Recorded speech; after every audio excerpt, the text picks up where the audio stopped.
and welcome to a slightly delayed Simon Miller's Pro Wrestling Podcast. Sorry for the delay. Streamlabs had to update itself, and it took forever. But such is life. Welcome to everyone watching live right now on youtube.com/Middle Report Rules. Welcome to everyone listening on the audio. If you can hear a vague rumbling, I have a fan on. The fan is staying on for the duration of the podcast. Otherwise, it wouldn't happen today. Obviously, at 2 p.m. BST, we break. We go over to What Culture Wrestling to record, to watch Ups and Downs for Raw. Little behind-the-scenes factoid for you. That video took me 3 times as long to film today because it's so hot. In between segments, I had to go and put the fan in my face just to cool down because you can't have that on a video like that. It's really distracting. So we just have to do it. I do apologize, but thank you very much for joining me. I appreciate it, as always. As you know, I'm over at SimonMiller316 on Instagram and Twitter. I'm over on Patreon at SimonMiller316. That's patreon.com/SimonMiller316. And I got wrestling merchandise at SimonMiller.BigCartel.com. All the links in the bio below. Click around, have a look, see what you fancy. And of course, if you are live on YouTube with me right now, of course, again, thank you very much for joining me. If you're not, make sure you join in next time. But you can use the super chat button. That is the little $sign beneath the say something thing in the chat. You can ask whatever you want. You can say whatever you want. I will read it out. I will give you a shout out. And look, if it's something that we don't need to chat about because it's rude, I'll still talk about it, but we'll move past it as soon as possible. So the big news, of course, is here we are, sat on the 23rd of July, 2019, and we had the Raw reunion. It was fun. It was entertaining. It was certainly, a good 3 hours from a TV standpoint. But with that said, I don't know what it achieved. And this is the thing that I kind of am stumbled on today. I don't know why. You're doing a Raw reunion show because you want to pop a rating, and that's fine. That's something that WWE needs to address at the moment. Their ratings aren't good. Neither are, live attendances and merchandise, but it all kind of starts with TV ratings, or so they say. So the only reason, or the only fathomable reason I can come up with that you would get all the legends back is because, bringing legends back will also bring back past fans, which makes perfect sense. There's logic there. But what you need to do when those past fans arrive on the scene is you need to give them a window into 2019 WWE and say, wow, we've got this guy and we've got that guy and this guy is great and you should check around because look at this. And we didn't get any of that. We got one segment, which we'll talk about in a segment. The rest was just the old guard running through the current roster and, to me, just making it look like, what a joke. What a joke these bunch of wrestlers are that we have. Wasn't it better in the past? And I don't understand that. Because we did that at Raw 25. Clearly didn't work because that's why we're here today. SmackDown 1000, we probably did something similar. That's not a great example. But, this is an argument that we've had before. I guess another one was in 2016 when Goldberg beat Kevin Owens for the Universal title. We can talk about that as well. And that was kind of different because at least Goldberg was on a run. But I'll never understand having this block of TV, this 3-hour block of TV, when you can try and actually establish something different, and you're going to get a big rating, probably your biggest rating of the year, and you don't do anything to entice someone to come back. Because if you haven't watched WWE for, say, 2 years, what did you see last night, other than Bray Wyatt, which I'll talk about in a sec? What did you see to convince you that it was good to come back as a fan? Now, as I've learned post doing Ups and Downs, so I look forward to getting all that backlash throughout the day. Ricochet was meant to be in the D-Generation X, the club spot, also the OC, the original club, but apparently it's kind of too far. Apparently he's got an elbow injury or an elbow infection or something, so he wasn't able to do anything. But then you can still put him on television. It doesn't have to be... I just don't get it. So basically... Well, let's talk about the good stuff first, right? Actually, no, let's talk about Stone Cold Steve Austin, because that's the title of the video. Let's talk about Stone Cold Steve Austin. Absolutely brilliant. It's not a problem, but the problem, for everything we've just talked about with Stone Cold, is that he's still so good, and he's done such a good job of protecting his character, and he knows when to say no, and he knows when it's a good idea to come back, that when you do see him on Raw, it feels like a big deal. He feels like one of the biggest, if not the biggest WWE superstars ever. There's a buzz in the arena. He just kind of promo at the end, didn't stun anyone, there was no violence, and he didn't really say anything of note, and yet it was the most fun thing we've seen in ages, and that's because Stone Cold Steve Austin is one of a kind. Hence why the Attitude Era was as big as it was, because not only did you have Stone Cold Steve Austin, but you had The Rock, and they were able to play off each other, which just helped both of them. He really did a lot of nothing. But he was Stone Cold Steve Austin, so he made it feel like the greatest thing ever. And that's the sign of a superstar. That's the sign of a legend. That's the sign of a hero. And I wasn't so against that. It was the last segment of the show. You'd already been through 2.5 hours. Because he was out there with all the other legends, it was that made sense in the context of what we were seeing. It was just shining a spotlight onto Stone Cold, who said, he loves WWE. They'll always be his family. He loves the fans, so on and so forth. He'll still, open up a can of whoop ass as and when he has to. And that was a nice nostalgia moment where you could just walk away going, you know what? That was fun. And I loved seeing Stone Cold Steve Austin, a guy I remember from my childhood or whenever. He almost transcends that. Even if you'd never see him, I bet you could probably watch those 5, 6, 7, 8 minutes he was in the ring and go, man, who's that guy? He's really fascinating. So that was great. That really was. And that's kind of what I thought more of this was going to be. And we didn't see Hulk Hogan that much. He came out here and did a little promo too. Same with Ric Flair. But again, be it just because Stone Cold is he's more relevant just because his peak came after theirs. But it was the first time in a long time where, to me, Hulk Hogan and Ric Flair didn't feel like Hulk Hogan and Ric Flair.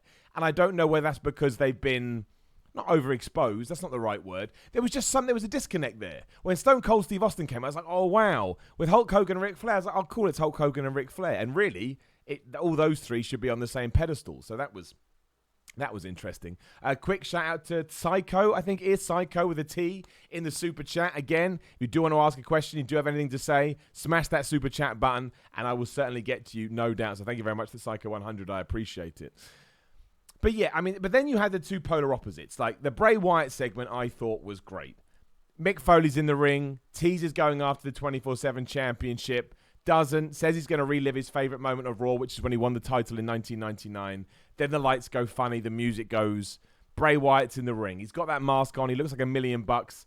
And he puts the mandible claw on Mick Foley and takes him out to a deathly silent arena, who is probably in two equal minds. Well, do we boo him or cheer him? We love Mick Foley. Everybody loves Mick Foley. And yet he's attacking him. Now, look, I totally get it. It would have been better if he was able to Sister Abigail him, but you have to, when you're dealing with legends or people past their prime, I mean that in the most respectful way possible, you have to go with what they can do. You don't want to kill them. You don't want to hurt them because that's no fun. And this was the easiest and safest way to do it, so I'm fine with that. As we said on a podcast here recently, I would have allowed Bray Wyatt to do it to Hulk Hogan because the bigger star you do it to, the more reaction you're going to get. But again, you've got to be realistic. It was never going to happen. Mick Foley is still a star of considerable note. That when all was said and done, I thought Bray Wyatt was twice the badass that he was before he'd done this. And all credit to Mick Foley, who from day one has always been about putting other people over and shining a spotlight on them. And Mick Foley now can say, hopefully Bray Wyatt ends up where we want him to. And Mick Foley is more than allowed to say that he was a part in ensuring that this new Bray Wyatt character got to where it needed to be. It was an awesome moment. It was exactly what it should have been. An old guy who we respect and we know has had success getting taken out by someone that needs the rub desperately, given everything that happened with Bray Wyatt version 1, as we'll call him. Shout out to Matt Hardy.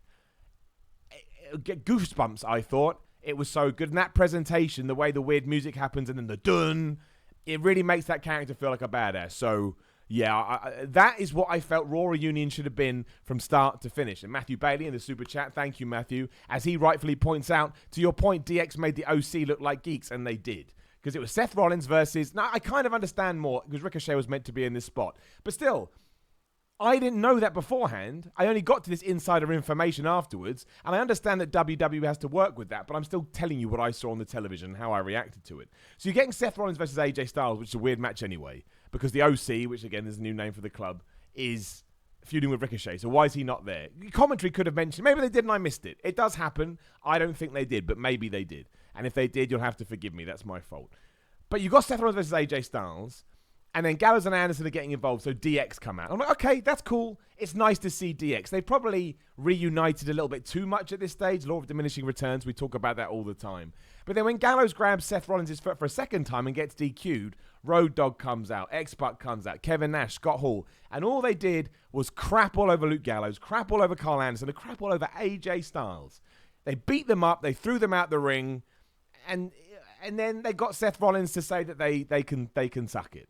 Now, I understand that Ricochet was meant to be in that role. And if Ricochet had been in that role, I would have a very different take on this, but he wasn't. Seth Rollins doesn't need that rub. The OC, absolutely, given they're a new group that have been around 3 weeks, They should have been laying out Shawn Michaels, and I understand why they don't. I get it. Wrestling is a very egotistical and self-sustainable business. You do have to watch out for number one. I understand that. But from a fan's point of view, I just can't believe we just jobbed out 3 guys that we really need to be a big deal right now to the Road Dogg, right? Do you know what I mean? And that's nothing against the Road Dogg. The Road Dogg was brilliant back in the day, and he was brilliant here. The guy knows what to do when he's got a microphone in his hand. But if I'm John, and John's just tuned back into Raw after not watching it since 2015, and I see that, I'll be like, okay, great to see the Road Dogg. Love the Road Dogg when I was home. Kind of know who AJ Styles are. Kind of know Gallows and Anderson. Got jobbed out, look like geeks. I'm not going to tune in next week. You go the other way, and those 3 absolutely destroy everybody in that ring. Fantastic. And that ties into everything else. There was just too many legends on the show. I would have got just as much out of this if it had been Hulk Hogan and Steve Austin. And what did Kevin Nash do? What did Scott Hall really do? What did X-Pac? I love X-Pac, by the way. I think X-Pac is a wonderful human being. But what did he do other than look a bit like Mike Kanellis? I thought it was Mike Kanellis at first. Shout out to Chicken Salad in the super chat, who said, why is the Boogeyman considered a legend? Well, I guess he's legendary within the WWE. I think when we bring back old wrestling WWE guys, they're all considered legends. I mean, their contract for old dudes is a legends deal. I don't mind that so much. Look, Marty Wright, I think is the guy's name. He did a good job. He's dedicated to the character, the gimmick. It's nice to see old faces. I just thought there was too many, and it negated what this should have been. Like, if you're just doing it to pop a rating, put Stone Cold Steve Austin. But if you're doing it actually to try and cement, your younger superstars going forward, let them take out the old guys. Let them beat the hell out of them. And we just didn't get it. And I don't understand. I just don't understand it. Like, I really don't understand it. And talking about Seth Rollins, he was just all over the place. I don't know what has happened to Seth Rollins over the last few weeks. Like, he did all that stuff on Twitter with Will Ospreay. Admittedly, he apologized, so that's good. But this week, he's cutting promos saying that Dean Ambrose / Jon Moxley is taking food off his table, even though right now WWE has guaranteed contracts and they're making more money than ever.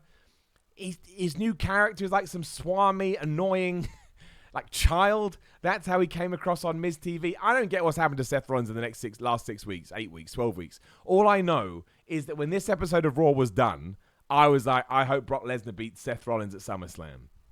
And I don't think that was the plan. I don't think that was the plan at all.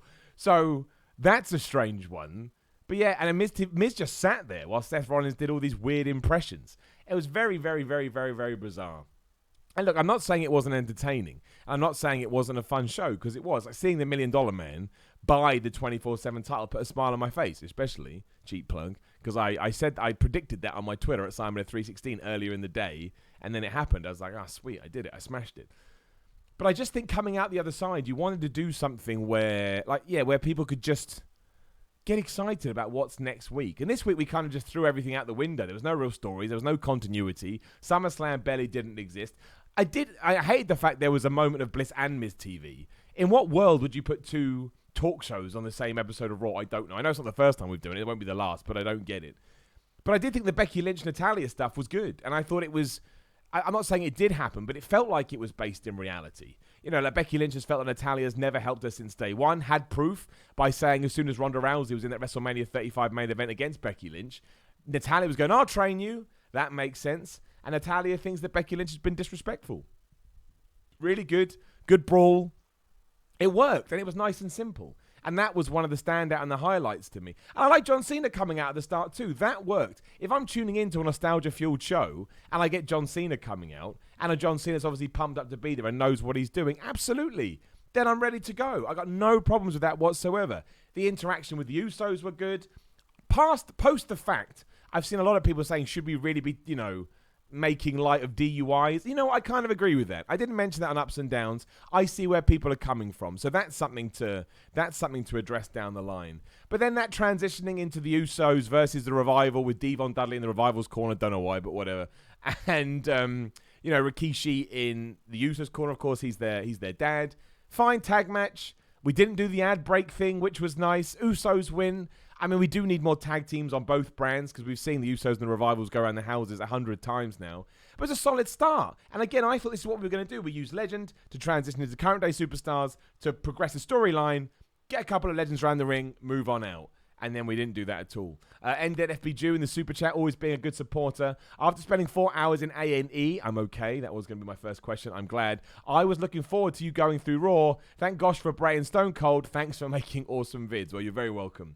Obviously, at 2 p.m. BST today, it's around about 43 minutes time. Head over to What Culture Wrestling with me. I'll be there too, as we do ups and downs for Raw. It's a weird episode because I was so hot, as already mentioned. Well, you'll see. Frequently Fly in the super chat says, did you see Variety's article on WWE's rating woes? I did. And their Q2 report comes out this week. Apparently they're going to be down year on year. And obviously last time the excuse that Vince McMahon had was it was because there weren't superstars.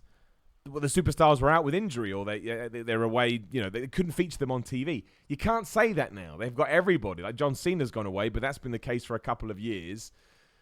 Maybe they'll be honest. I don't know. I'm sure they'll get a bump from this episode of Raw, but I don't think it was future-proofed would be my... But I did see it. I thought it was an interesting article. Richard Dalloway, super chat. Just got out of jury duty in time to tip the hat. Well, Richard Dalloway, I was going to ask you what you were juring over, but you can't, of course, talk about it because that's illegal. But thank you very much for coming out of a political and I would guess crime-focused day scenario to join me here on Simon Miller's Wrestling Show. And again... you can get in touch as well using the super chat. I'd appreciate it. All the money goes back into the podcast and supports us as we go forward.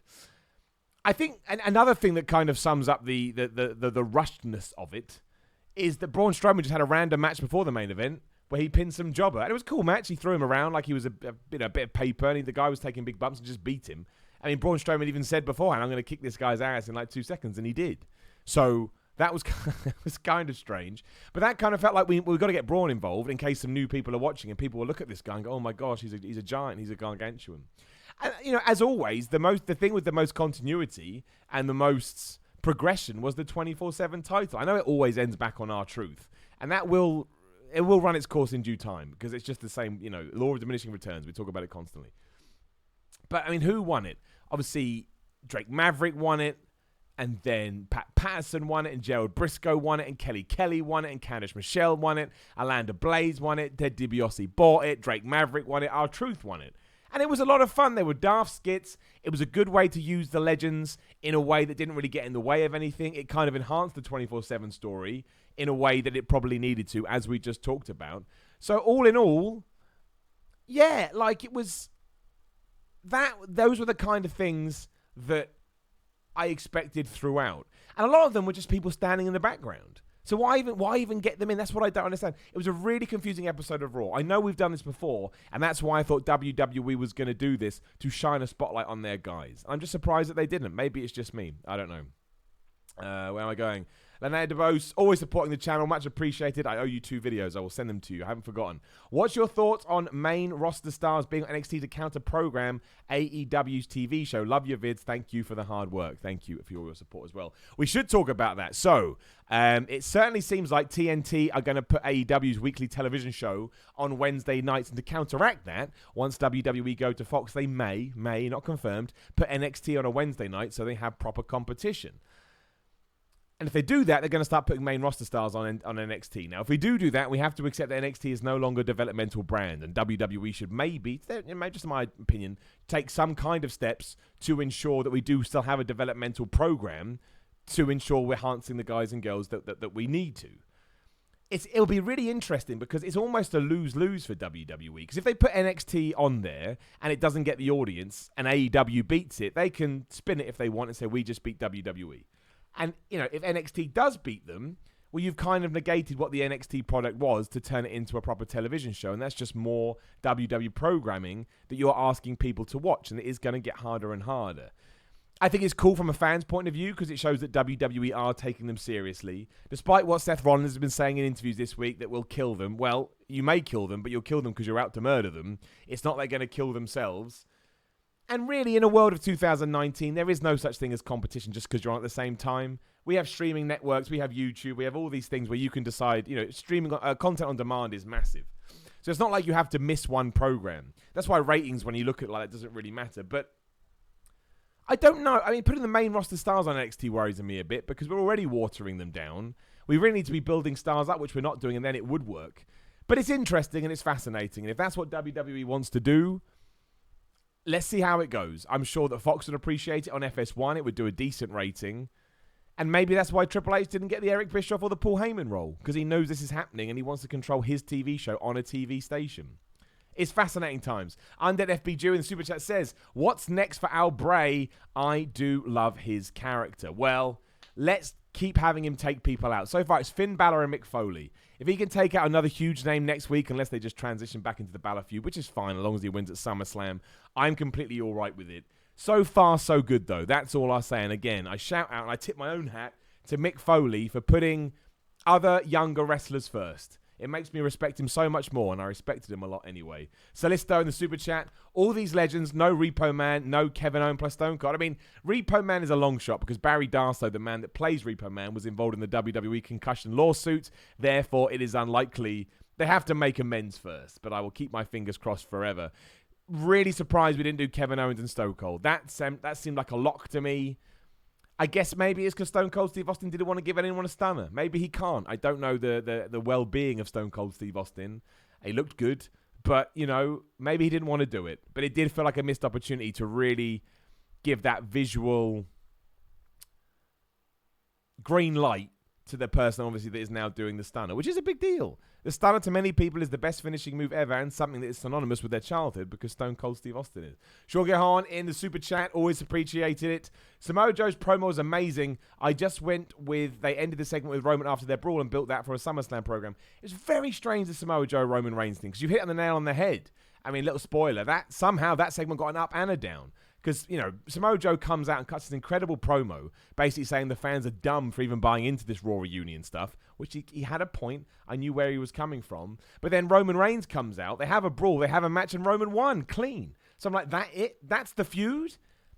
That's the feud? I've been to the toilet for longer than that feud lasted. So, I mean, put it like this. There's a little segment on this week's Ups and Downs for Samoa Joe. And I think it sums it up. As you know, if you watch any of my stuff, I love Samoa Joe. He should be the world champion. He should be pushed to the moon. It's not going to happen. You just got to accept it at this point. Even if they do Samoa Joe versus Roman Reigns at SummerSlam, it's going to be really hard to buy into because I just saw Roman Reigns kick his ass. Roman Reigns probably wouldn't lose at the second biggest pay-per-view of 2019, which means Samoa Joe just loses again. And I don't necessarily want to see that. I don't know what we do with Samoa Joe at the moment. The US title thing kind of went away, but I got excited because I thought he was going to go for the WWE title, which he did, but then he lost. Now he's losing to Roman Reigns. It's crazy because everything he's given, he knocks out the park, and maybe that's the problem. Maybe they know that Samoa Joe is bulletproof, and he kind of is. When you're that talented and you can raise the bar to that level every time, it's like, well, we can do whatever we want with him, and he'll still go out there and smash it again next week, which he does. I don't know. That was strange. There was a lot of oddities on this show in general. Like Eric Bischoff being there making awkward SmackDown references. Kurt Angle making matches between Rey Mysterio and Sami Zayn. Rey Mysterio just beating Sami Zayn in a couple of minutes. I liked RVD coming out. I didn't see that one coming. I popped for RVD's entrance. I thought that was really fun. But then again, it's the overkill because then Sergeant Slaughter was out there and then Kurt Angle was out there. And again, it goes from here and it goes down and it goes down because that's just how it works. Like if I give you one slice of cake and it's amazing, and I force feed you 9 bits of extra more, by that 9th piece or 10th piece, you're going to be like, I don't want any more cake. And if I keep pushing it down your throat, like I'm not enjoying this. And that's my analogy for Raw Reunion. And again, don't misconstrue that as me saying I didn't have a good time. I had a great time, but I like to put my critical hat on too, and I like to try and figure out how this helped the build to SummerSlam. I don't really have an answer to that. Doesn't mean I'm right, doesn't mean I'm wrong. That was just my overwhelming feeling when I sat down to go, okay, well, what does this mean? Matthew Bailey in the Super Chat, I really enjoyed the Street Profits RVD promo. Well, the funniest thing about that promo is that not only did the Street Profits basically say we've been smoking drugs with RVD, they then went off to bang a bunch of hookers with the Godfather. That was what was implied. And what was that deal earlier with Charlie Caruso? When Godfather said to her, do you want to be aboard the Ho train? She was like, yeah, dancing. Well, so she's a prostitute now? Don't put the Godfather back on TV in 2019. I know we loved it back in the day, but we don't need to see everyone. Some things don't age well. And I would say it ties into that. But I do like the Street Profits, and they're very entertaining. They're goofballs, right? But they're goofballs in a good way. My man Emil in the Super Chat says, I haven't watched Raw, but it seems like a weird thing to make one big reunion show instead of using a legend on normal programming now and again. I totally agree. I think that would have done far. I just think then you've got legs and you're looking to the future and you're trying to circumvent this ratings problem. And that's why I understand this show too. Again, if this does over 3 million viewers, which WWE hasn't done in ages, even the post-WrestleMania show, the first hour did over 3, but the average was like 2.9. If this has a 3.2, for example, that's essentially 1 million people you convinced to tune in. And I don't know what they would have taken away. I don't know what they would have seen that would have made them said, we'll stay tuned, other than Bray Wyatt. And I would actually presume that's probably enough. Bray Wyatt is great. But why don't risk it? Don't risk it for a biscuit. Throw everything at them.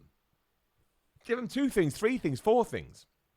Give them a handful of new wrestlers they may not know about, where they can be like, oh man, I want to buy into this. I want to see where this goes. Anthony Taggart in the super chat. I was at the live show, and before the Raw main event was on, I was at the live show, and before Raw main event was on, and I hope EC3, Cesaro, and Robert Roode become a heel stable on Raw. Well, they do keep teaming up. I don't know whether it's just to make use of them on those shows, but it was it's like the 3rd or 4th week they've done this now, and it hasn't gone anywhere. But I hope they do it too, or if nothing else, put EC3 and Robert Roode as a tag team and have them go after the championships, because they seem to have some kind of idea for Cesaro. They need new tag teams. Again, we're seeing the Usos and the Revival go round and round and round. There are ways and means. Chicken Salad says in Super Chat, are you going to watch Stone Cold's new show? Hell yeah. I even watched the Broken Skull Ranch. I just enjoy Stone Cold. I like his podcast. I just enjoy him. I just do. Undead FB Jew in the Super Chat. Raw was like a sushi conveyor of memories too much. It was true. It was. I went to Yo Sushi the other day, where they just sort of send things around and you grab the little things that you like. I don't know, but it was fun. It depends how you look at WWE TV. I mean, it's the best show we've had in a while from an entertainment point of view. I just think it was a bit overkill, and I just think, yeah, we should have switched the OC and the DX thing, even if Ricochet couldn't make it. You know, just switch it and go, okay, well, who do we need to get over? We need to get the OC, brand new stable.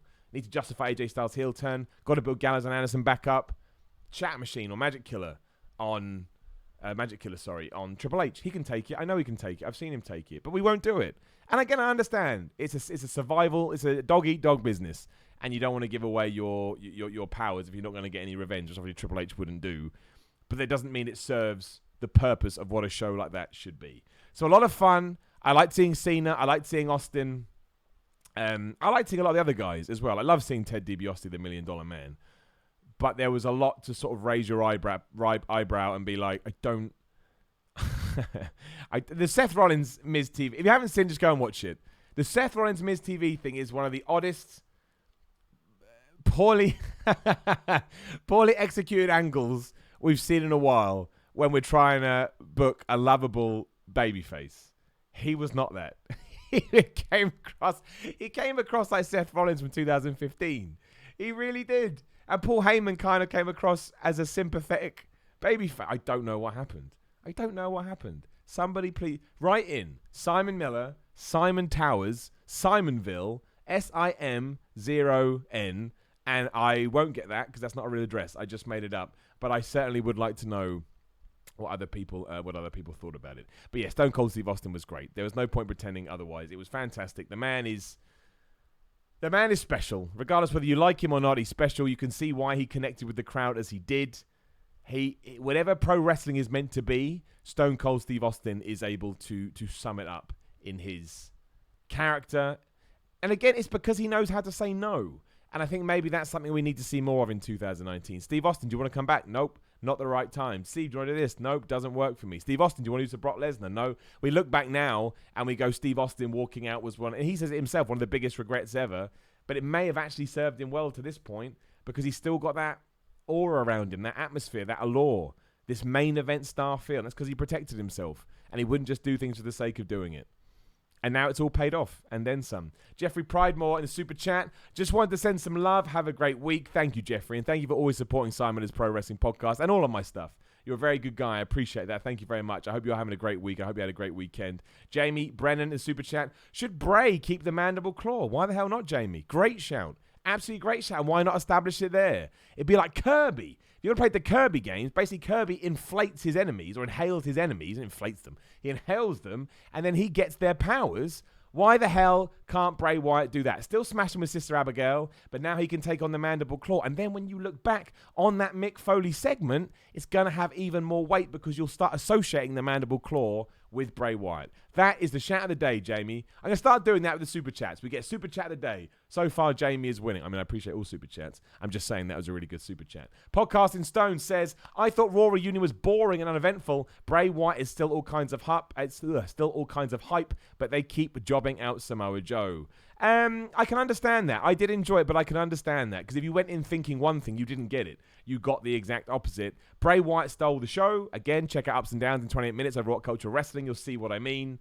I can't explain Samoa Joe to you, so I'm not going to sit here and even bother, because I think it'd be a waste of all of our times. That's just where they see him. And again, I address it all ups and downs. I think my segment sums it up perfectly. Sometimes acceptance is really important. And I think that's where we are. That's where we are right now. Shout out to Drake Maverick as well. Drake Maverick, who I interviewed for this podcast ages ago when he was still with TNA or Impact, whatever it was called then, and said that he would always serve the story first. Absolutely backed up his words, and then some. And I respect that massively. I think he's a lot of fun. Same with R-Truth.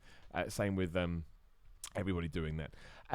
Just checking to see if there's any news or anything that we need to talk about. We've mentioned NXT and how main talent will go if they go on FS1. Apparently, Steve Austin is going to make a Comic-Con appearance. That is rare. He doesn't do that very much. As we should have mentioned it. TNT put a tweet out saying that they have a big announcement to come.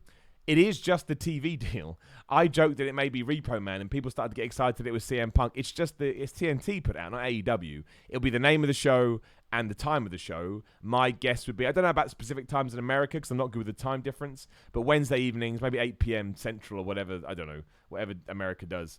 Wednesday Night Dynamite, every 2-hour show once a week. That would be my guess. That would be my guess. Richie Wolfson in the super chat, upload that Alter Bridge reaction to Rock Reacts. I don't. It's up. We do have an Alter Bridge reaction coming.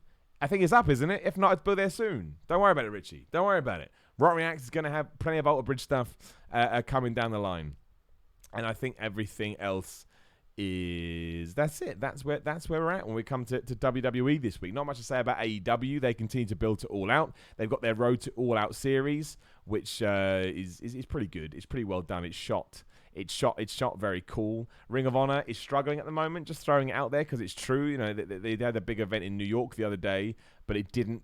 Well, it didn't have a massive attendance. So that's something they need to look at, and hopefully they can, because I want everything to do well. And yeah, the other big thing was, of course, the Seth Rollins interview, which I don't. You tell me what you think about the Seth Rollins stuff, because I am perplexed about what's happened to that. I just don't know. I just don't get what this new direction he's going in. I just don't get it. Simple as that. I don't get it. Right, so we will answer some questions again. If you want to ask anything in the super chat, please do. Little $sign beneath the chat box. And we've got some already, so we'll go through them if I can pull them up. Can we please have a match between Simon Miller and Tom Campbell for the title of nicest person on YouTube? Well, not really, because by the token of being the nicest person on YouTube, you wouldn't do that match, would you? And you'd give it to the other person because you're a nice guy. Pi Marek, hi from France. Do you really think that show will help WWE's ratings? I mean, it was terrible. Not sure more people will come back after that. Your thoughts? Well, I think that they could, again, we kind of touched upon it. I think they would have come back if Bray Wyatt may do it. I think Bray Wyatt is really cool. I think Bray Wyatt has sparked something. A lot of people talking about Bray Wyatt. So, yes, in that sense. But outside of that, there did need to be more. That's just a fact. Because if you tune in to see Stone Cold Steve Austin, you got Stone Cold Steve Austin, but he's not there next week. So you did need a reason to put him on the show. In celebration of Nostalgia Stows, you have $20 to book some fantasy matches. Oh, I see. And Nick, and I've been sent like this little chart. So in my $5 box, I've got Hulk Hogan, Stone Cold, The Rock, Ric Flair, Undertaker, Shawn Michaels. In my $4 box, I've got Macho Man, Andre the Giant, Bret Hart, Sting, John Cena, Triple H. $3, Goldberg, CM Punk, Ultimate Warrior, Randy Orton, Scott Hall, Brock Lesnar. $2, Chris Jericho, Booker T, Eddie Guerrero, Daniel Bryan, Kevin Nash, Mick Foley. $1, RVD, $1 Million Man, Vader, Jake the Snake, Mr. Perfect, Kane. And I've got $20 to spend. Well, I think you don't need a big card if you're doing nostalgia matches. So I'd spend $10 straight away on Hulk Hogan. You know what? I probably wouldn't do that. Yeah, I would, yeah. $5 on Hulk Hogan versus Stone Cold Steve Austin. That's $10. Because people would tune in to say that. And then I'd spend my other $10 on... No, I wouldn't. I take that back. I would spend $15 on Hulk Hogan versus Stone Cold Steve Austin. I'll take The Rock, and I'm going to put him against Triple H. And that is $19. So I got $1 left, and it's going to have a special appearance by Mr. Perfect, because he's not alive, and that would be quite the coup for me. Sucks that Mr. Perfect's dead. He would have been perfect on a show like that last night. I think, injuries aside, I think he totally would have got it. Where was Sid last night? Well, interestingly enough, you say that. Sid pulled out at the last minute, or within the week, and WWE just decided not to tell us, thinking that nobody would care, which I do understand, but I cared. I was really looking forward to seeing Sid. When I saw his name in the list, I was like, oh man, Sid? I want to see Sid. And he wasn't there. So I was quite disappointed. What do you do? Card subject to change. Also, do you think they'll do a WWE 24 on Bray Wyatt once he's been re-established in the ring? I hope not. I know that people wanted to retain an aura of mystique, but I'd love to see the behind the scenes of how he developed his versions of him and his interactions with Tom Savini. No way, man. I want Bray Wyatt to be the new Undertaker. Terrible choice of words, but it just, you know what I'm talking about.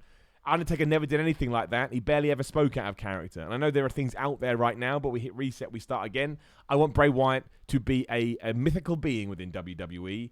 I want it to be weird and completely non-2019.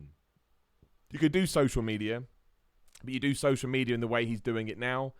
I want to be able to completely believe that The Fiend is real. And you do that by doing everything that Mark Calloway did. So, no documentaries, no nothing. Do that in 20 years when all is done. Hi, Simon. Do these nostalgia reunions just show how WWE are not making stars like they used to? Yes. It's not even that, though. Like I said, it's the fact that you need to use the old... It's called passing the torch, right? That was always a thing. Pass the torch. And when you pass the torch, you give someone else the rub. And it's not like we didn't do... We have done this before. So why we're not doing it 2019 where the old stars are even older? Of course, the older you get, the less... What's the word I'm looking for? The less... I can't think of the right word, but none of the less you have, that's too much. But whatever that magic is inside of you that you've built up over the years, the further you move away from that, the less it means when you do give it to somebody else. So as we're sat here in the summer of 2019 under sweltering heat here in the UK, why you can't give a win to, pick your favourite superstar here, I don't know. I can't answer that question. I guess it comes down to politics, and it comes down to hierarchy. No one's going to tell Shawn Michaels to lose. No one's going to tell Triple H to lose. No one's going to tell Ric Flair, Hulk Hogan, different scenario because of their age, but no one's going to tell them to lose. So if they don't want to do it, they don't have to do it, and more power to them. They have cultivated a career that allows them to have that much power and influence over what they do. But again, we can also talk about it from a fan's perspective and say, but wouldn't it be nice if? And wouldn't it make me want to watch more if? And that's fine. That's the argument to have, and that's the argument we're having right now. And that's, yes, it does tie into the issue of WWE not being able to build new stars. It's a fascinating time we're living in WWE, and I'm going to be really intrigued to see what the ratings are hour to hour this week and how that translates over. I hope I'm wrong. I hope I'm completely wrong, and WWE can laugh at me all the way to the bank, because next week is amazing, and the week after that is even better, and it's all because of what happened here. I'm more than happy to be wrong. I'll do a backflip. Jeremy Brock says, no, in Super Chat, no questions, just keep up the great work. Thank you, Jeremy. That's very kind. And Pothead Joe in the Super Chat, hanging out with RVD, says, why would Triple H turn on the club like that? I don't know. Because he can, and because that was the way that he was booked to do it. Wouldn't it have been great if AJ Styles just punched him right in the face? Phenomenal form right in the face. Gallows Anderson jump in, take everybody out. If Scott Hall or Kevin Nash can't take a bump, whatever, there's ways and means. I think we'd be talking about that segment today. I think people have been really excited. I think it's a bit of a shame. And then FBG in the Super Chat. Why was Alicia Fox out with the Legends? Well, I don't know whether I've made a mistake on Ups and Downs. I just presumed. I think she has an active contract, but they've now just decided to give her the hint and put her with the Legends. But there have now been disparaging reports about that. I don't know. Maybe she just really likes hats. I can't answer it. Where was Hornswoggle as well? I thought Hornswoggle was supposed to be on this show. So many questions. So many questions that we are never, ever, ever, ever, ever going to get the answer to. I'm trying to make sure there's nothing else on Raw that we should have talked about. I don't think there was. It was, I can check my notes from Ups and Downs, to be honest. We talked about the Becky Lynch stuff, which was good. It's just strange. We had Santina Morella. I guess there's a lot of backstage segments with Santina Morella. Oh, actually, no, yeah, the Drew McIntyre stuff. The Drew McIntyre, Cedric Alexander stuff actually filled me with a little bit of hope. which sounds weird, right? Because I know Drew McIntyre kicked his ass, but I was convinced that we were going to have a match and that Drew McIntyre was just going to win, but instead it was relatively back and forth. I mean, Cedric Alexander kicked Drew McIntyre right in the head, but then Drew McIntyre got the upper hand. And not only did he get the upper hand, but he got the upper hand with an inverted Alabama slam, smashing Cedric Alexander's face into the apron on the outside. It looked devastating. And when something looks devastating, I can believe that it would take Cedric Alexander out. I'm worried that Cedric can't get anything out of this because they don't want to make Drew look weak. But I'm going to hope. I actually thought that was decent, and it's one of the few things that actually had continuity from last week that got me excited about where we could be going. Because I love Drew and I love Cedric. I think they could be a real asset. Like, when Cedric Alexander came out, he didn't get much of a reaction, but that's what we should be aiming to change now. Like, get people familiar with Cedric Alexander's music. Like, it's little things like that which do help. Red Scott Sam in the super chat says, don't know how much you care about wrestling games, but it's weird how WWE 2K20 hasn't been announced yet, and it's nearly August. Well, that is true. I'm sure they always have a plan. 2K know what they're doing. I'm sure some information will be out soon. But I love those wrestling games. I really, really do. I thought the 2K's versions last year was one of the best they've done in a while. So we'll wait and see, right? I don't know what is known and what isn't known, but obviously information will be out there soon. Because of course it will. It'll be out in a few months. Maybe I don't think you need a long build to video games anymore. I don't want to get too off track. But sometimes I think when people announce stuff at E3 and it's not coming out to the following November, a year and a half, it's too much. Sometimes saying, hey man, that game you're used to is out in a couple of months and then we're going to trickle some stuff out to you week in, week out. I think that works quite well. I quite like it. Anthony Tag on the super chat. Who would you like to see come back full time? Rob Van Dam. Like, I know he's not the performer he once was, and I know he's signed to Impact. But when the music hit, I was like, oh, it's Rob Van Dam. I got a good reaction. I think he could probably offer something in the mid card again by putting other guys over. That would be his role. Whether he wants to do that or not is completely different. Otherwise, I don't think anyone massively. I mean, obviously, if I could book Mick Foley against Bray Wyatt, I would, and have Bray Wyatt destroy him. But no, I think that we need to focus on who we've got.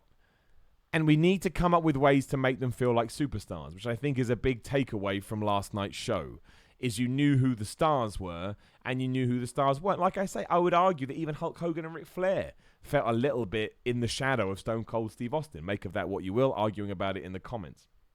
But, you know, we have a lot of talent. I'm not saying that Mojo Rawley is the next big thing, but he's there. He doesn't do anything. EC3 probably deserves better. Cesaro does. Bobby Roode could be utilized more. And these aren't people to turn the company around, but these are people that have never really been given a chance. They don't get consistent storylines. I mean, look, when Bobby Roode and Chad Gable were teaming together, I quite like the tag team. And done correctly, if the division had been focused on, maybe it could have cemented something, or at least offered us something different for now, when we have, again, gone round the houses with the Revival and the Usos. So I don't think we need to go back to bring people in. I mean, there are people you'd want to bring back, right? Like, if John Cena could come back, I think that would help. You know, in Dream World, if The Rock come back, of course, that would help.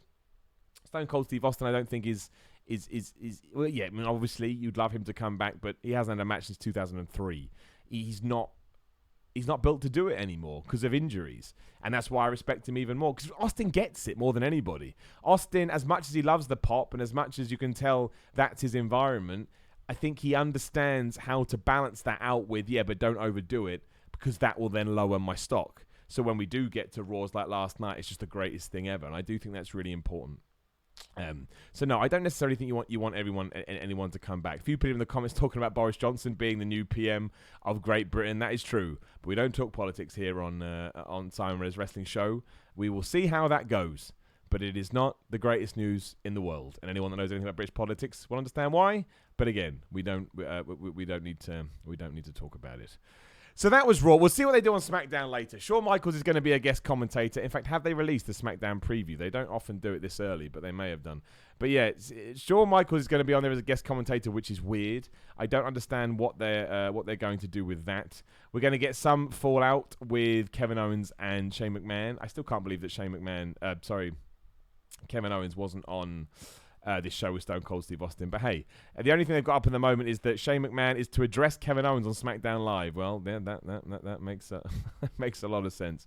I think there is a match between Liv Morgan and Charlotte again, which I hope so. Look, I thought maybe Liv Morgan would go away for a while. But if they... Oh, I pushed the wrong button. But if they want to bring her back that quick, hey, man, strike when the iron is hot. I don't think that's the worst idea in the world either. Man, WWE.com's just gone nuts. Just click the preview button, WWE, so we can look at SummerSlam. So we've got WWE champion Kofi Kingston to issue a SummerSlam challenge. You got to imagine it's going to be Randy Orton. I'm okay with that. Shane McMahon's going to address Kevin Owens. Ember Moon is fighting with Charlotte Flair. So that could end up with her being inserted into the, what do you call it? Bayley versus Ember Moon match if Charlotte wins. So prepared to get mad about that. That will be interesting. Shawn Michaels to be a guest commentator. Don't know what that's about. And yeah, will Daniel Bryan make his announcement? The fact that WWE haven't mentioned that at all worries me. If we go, I'll lose my mind on ups and downs if that happens. Emil in the super chat says, I'm from Denmark and wrestling is not even slightly popular here. Why do you think it varies so much from country to country how popular it is? I guess it depends how much exposure they have or how much exposure they had when people were growing up. Some countries don't even have WWE on their television, so it's not going to be. They have to go out their way on the internet to watch it. As far as I know, I think we talked about this before, Emil. I don't think they tour in Denmark very much, so you're not going to cultivate the fan base that way.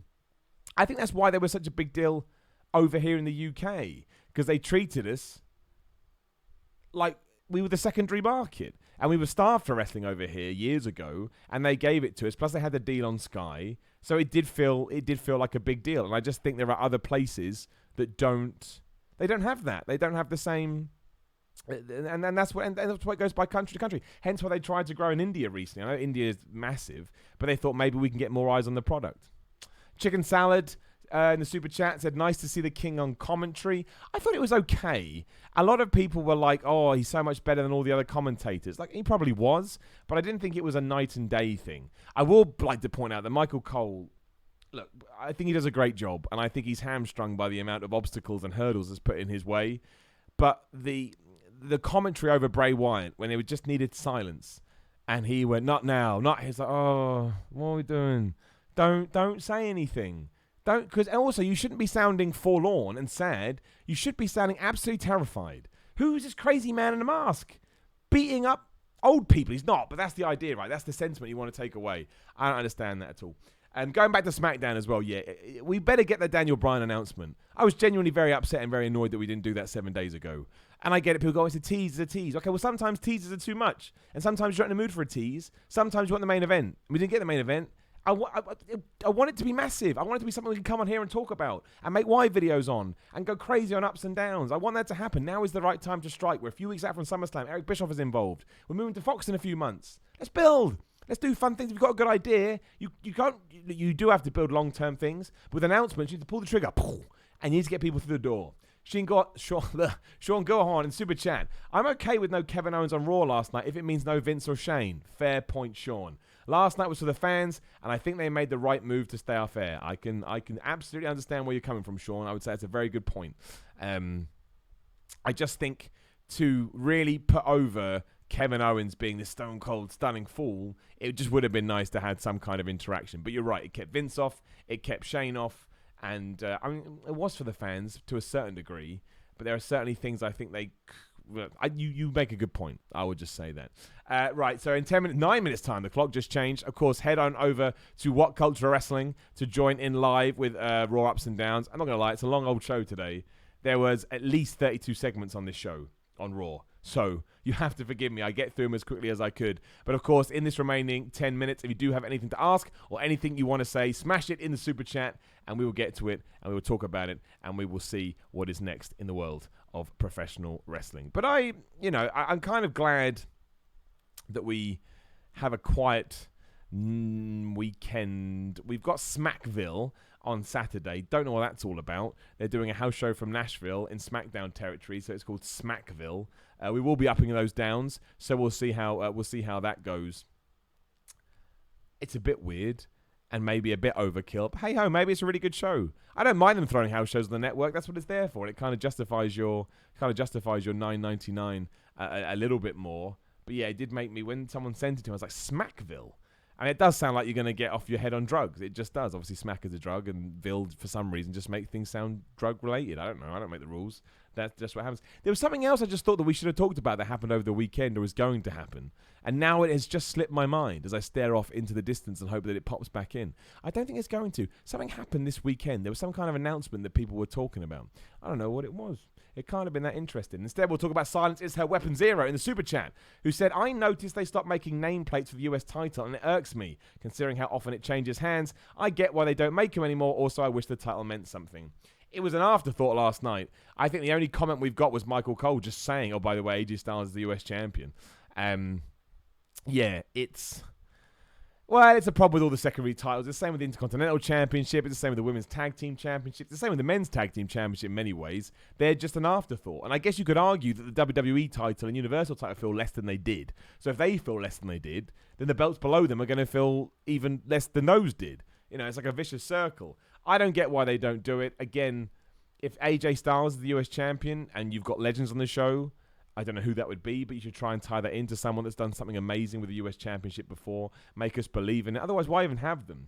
There's no point having them if they're just props. You know, that's really, really dull. I really want to remember what something happened this weekend or recently, and everyone was like crazy. I mean, everyone was talking about apparently how Eric Bischoff isn't going to be involved in creative that much. We'll wait and see. You know, we'll wait and see what happens. That can change. That can change in an instant. Josh Barnett and John Moxley are having a fight at Bloodsport 2, which would be really interesting. I quite like Bloodsport. It's really, really different. And I don't know what it was. There's no point me sitting here and trying to guess. I mean, it's the same with the Intercontinental Championship. I mean, sometimes I did this with Raw. I was like, who is the US champion? And again, I was just like, I don't know. And I was like, oh yeah, it's AJ Styles. I forgot. Like, who's the IC champion right now? I always go, it's Shinsuke Nakamura. I should just know. It should be a reactionary thing because I see them each and every week. But the truth of the matter is that we don't. We don't see those belts each and every week. They come and they go as they please. And that is... I don't know. You tell me, because I don't understand. What I would like to say before we start wrapping up is I don't know if we had done this last week. The YouTube channel that you're either watching on right now or just hearing about because you're listening to the podcast version as we're live on YouTube, did surpass 70,000 subscribers. That is awesome. That is wonderful. Thank you so much to everyone who has supported the channel. You made my day when I saw all of that. We did a couple of specials, did a Q&A last week, and we did a commentary reaction last night because a lot of people asked me to do that, so they're up now. You can check it out. And if you are watching this live on YouTube or just listening to it, why not go give me a subscribe? Just search for my name, Simon Miller. You'll see me in the wrestling gear. And I guess now it's the pathway to 100,000. And if my YouTube channel hits 100,000, I will laugh till the end of time. Because so many people always told me, Millie, your YouTube channel's not focused enough. It's like a bag of rebels. And they were right. They were giving me good advice. But I was like, yeah, but I'd rather be creatively stimulated in this sense. So, yeah, it's pretty crazy. Joe Kerr in the super chat says, no question, just wanted to tell you why Simon is the man. I love your positive outlook and try to emulate my own Mr. Positivity outlook too. Thank you, man. Thank you, Joe. Thank you for the support. Thank you for just letting me know that. Again, it really does make me very happy to hear that. It's very inspirational. It's very motivational. And to know that I can affect you like that is pretty damn cool. It's pretty damn humbling. I'll never quite believe it if I'm honest. Undead FB Jew says, Ospreay versus Orton. Thank you very much. That is what it is. Oh, man, so this is why Super Chat and lovely people are good. Yeah. So, once again, Will Ospreay was just tweeting away, and Randy Orton responded to some tweet about smiles, and then within seconds, they were basically insinuating they were going to have a match with each other. Some people then thought that was Orton saying he doesn't feel like he's featured on the show enough, which can't be true, because he gets to decide when he works, basically. In his newly refined contract, it was like, I don't want to work full time. So he basically picks and chooses. Also, it looks like he's going to be in a world title match at SummerSlam. So I don't know what that was about. Look, would I love to see Will Ospreay versus Randy Orton? You're damn right. I think Randy Orton's underrated. I think we've all got used to Randy Orton to the point we've forgotten he's actually quite special. And Will Ospreay right now is smashing it. I know I haven't talked about the G1 much. I'm going to talk about the G1 when it's done, because they're basically doing shows every day. I can't keep up with it all. I watch what I can. However, Ospreay versus Okada was ridiculous. If you haven't seen Ishii versus John Moxley and you're only used to Dean Ambrose stuff, just go and watch it. I don't know how. I mean, New Japan World would be the best way. I don't know if there's other means you can do it if you just want to check out that one match. But the G1 tournament, to me, don't even matter if you don't know anything about New Japan. You're just a WWE guy. That's fine. But the G1 tournament, to me, is a great example of why we need more tournaments in wrestling. I really want to see WWE bring that back, because here you do see guys losing. You do see Ibushi losing. You see Ospreay losing. I think Okada's lost yet, but he could. And because it's a tournament, and because within a couple of days they're back and likely getting a win, it really establishes and underlines that wins and losses do matter. It goes to show you that it's okay to lose, because that's WWE's big worry, is that if somebody loses, we're going to kill them. Well, no, that's not necessarily true. And you can establish that just by showing people, oh, look, but he's back. And they're all going after points. And also you can say, well, they're all exhausted. It's like when a football team has to do, multiple matches in 5 days, and they're going to struggle on the third one because they're not going to be as strong and as focused as they were on the first one. I would love to see that back in WWE. I think they could absolutely do a round-robin tournament that lasts a few weeks. I think people would love it. I think you could establish new stars. You get matchups that you never thought you'd see before. Like, who do we have the other day? Like Tai Chi versus Jay White, I think it was. No, it wasn't Tai Chi. I can't remember who it was. But it was just nuts. And you weren't expecting it. And the stories that you get. Like Zack Sabre Jr. has been struggling. And Jay White can't get a win to save his life. Like, he's hit a rut. And that makes it feel like sports. And this is not me saying I want WWE to be like New Japan or vice versa. I don't. I want my WWE to be WWE. And I want my New Japan to be New Japan. I don't ever want the two to cross. Otherwise, what's the point? Otherwise, we may as well just have one big slab of wrestling, which I don't think is interesting at all. But it is cool. It's a really fun tournament. And I guess because I don't get that from my WWE, it makes it feel even better. Don't get me wrong. I watch most New Japan matches terrified that someone's going to be killed. But those guys are incredible. Doesn't mean they're the best. That's up to you to decide. And if you've got a affiliation with Japanese wrestling, great. If you've got affiliation for Western wrestling, that's great. I just think it's not even the in-ring style, which I do love in New Japan. But I get a real kick out of knowing that I can sit down and I can watch, I don't know, Tanahashi versus Ibushi. I don't think that's happened this tournament at all.